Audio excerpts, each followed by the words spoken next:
Personality disorder. Personality disorder atau gangguan kepribadian adalah kepribadian yang menyimpang dari orang normal. Ini merupakan masalah kejiwaan atau gangguan mental yang menyebabkan penderitanya memiliki pola pikir, perilaku, serta perasaan yang tidak sehat. Seseorang dengan gangguan kepribadian umumnya mengalami kesulitan dalam berhubungan dengan orang lain dan memahami situasi. Hal ini menyebabkan masalah dan keterbatasan dalam membangun hubungan serta menjalankan aktivitas sehari-hari seperti pekerjaan, sekolah, hingga aktivitas sosial termasuk menghadapi stres. Personality disorder adalah gangguan mental yang umum terjadi pada usia berapapun dan biasanya menyerang lebih banyak wanita dibandingkan dengan pria. Gejala awal biasanya muncul pada masa remaja atau dewasa muda. B. Jenis-jenis personality disorder. Berikut adalah jenis-jenis gangguan kepribadian. Yang pertama, klaster A atau curiga. Klaster ini ditandai dengan pemikiran atau perilaku yang aneh atau eksentrik. Berikut adalah beberapa tipenya. Yang pertama, paranoid. Orang yang mengidap paranoid sangat tidak percaya terhadap orang lain dan selalu merasa curiga. Yang kedua, skizoid. Seseorang dengan skizoid tidak tertarik untuk terlibat dalam hubungan personal atau melakukan interaksi sosial. Yang ketiga, skizotipal.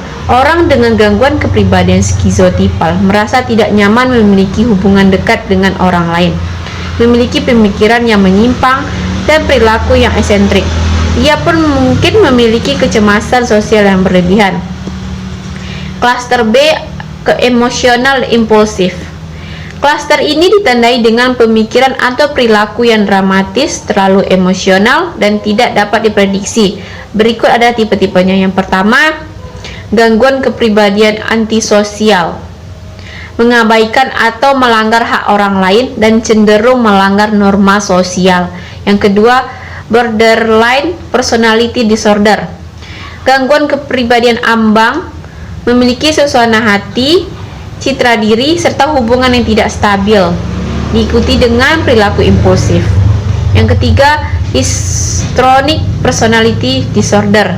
Pengidap gangguan histrionik dapat terus-menerus meminta perhatian secara berlebihan. Selanjutnya, gangguan kepribadian narsistik. Orang dengan narsistik merasa lebih penting daripada orang lain. Mereka cenderung melebih-lebihkan pencapaian dan gemar membual soal kesuksesan dan daya tariknya.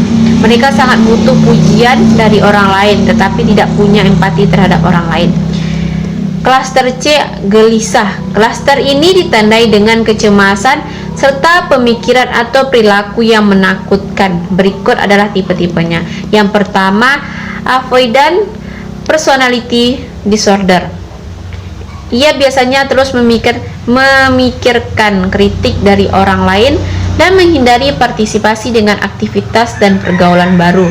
Yang kedua, dependent personality disorder. Seseorang dengan gangguan kepribadian dependent punya ketergantungan yang parah terhadap orang lain untuk menuruti kebutuhan fisik dan emosinya. Mereka biasanya menolak untuk sendirian. Yang ketiga, obsessive compulsive personality disorder atau OCPD. Punya keinginan yang luar biasa, biasanya terhadap pencapaian.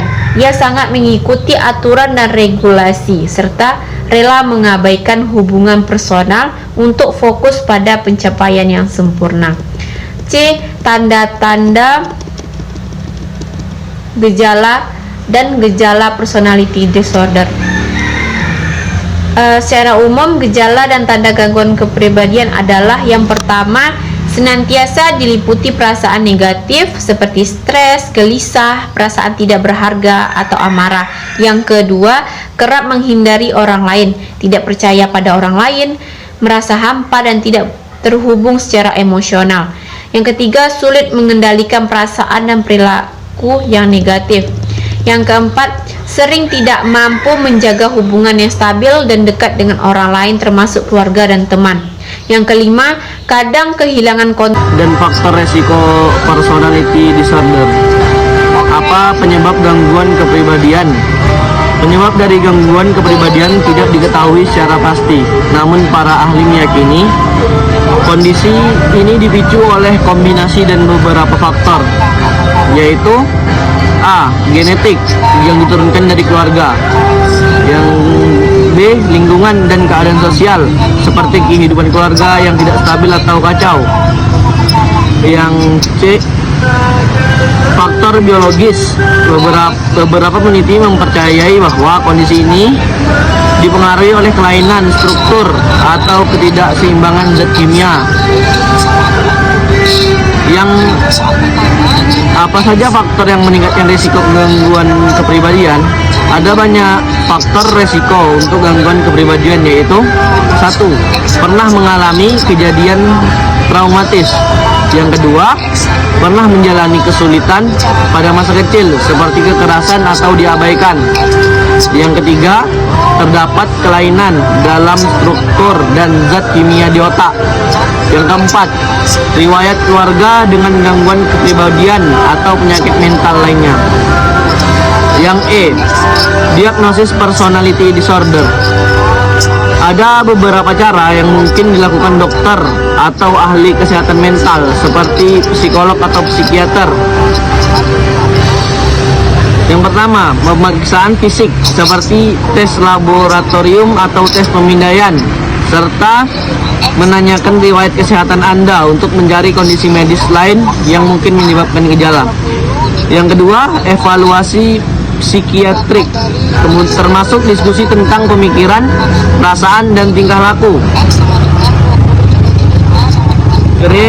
Kriteria untuk diagnosis personality disorder.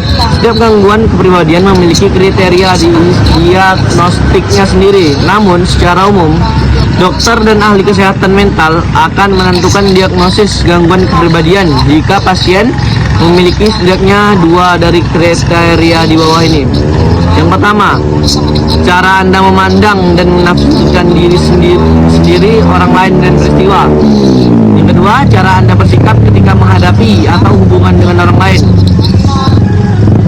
Yang ketiga, kesesuaian respon emosional Anda. Yang keempat, sebaik apa Anda mengatur dorongan dari hati Anda. Yang F, pengobatan personality disorder.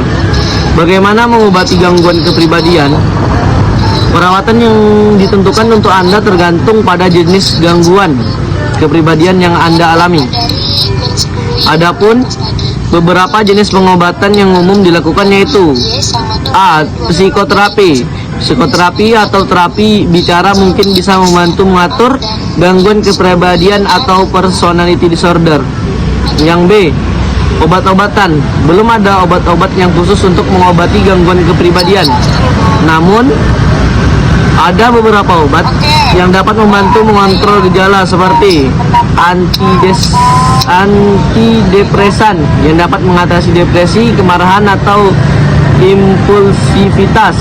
Yang B, pentabil mood yang mencegah mood swing.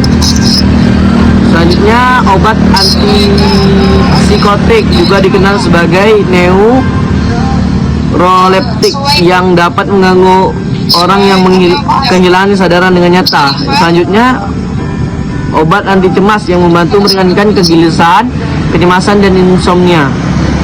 C. Program rawat inap. Dalam beberapa kasus gangguan kepribadian parah memerlukan perawatan khusus kejiwaan di rumah sakit. Pengobatan ini umumnya disarankan ketika Anda tidak bisa merawat diri Anda dengan benar atau ketika Anda membahayakan diri sendiri dan orang lain. Jika orang yang Anda cintai mengidap gangguan kepribadian atau personality disorder, bekerja samalah dengan ahli kesehatan mental untuk merundingkan langkah terbaik yang bisa Anda lakukan. Mungkin hanya ini dari kelompok kami.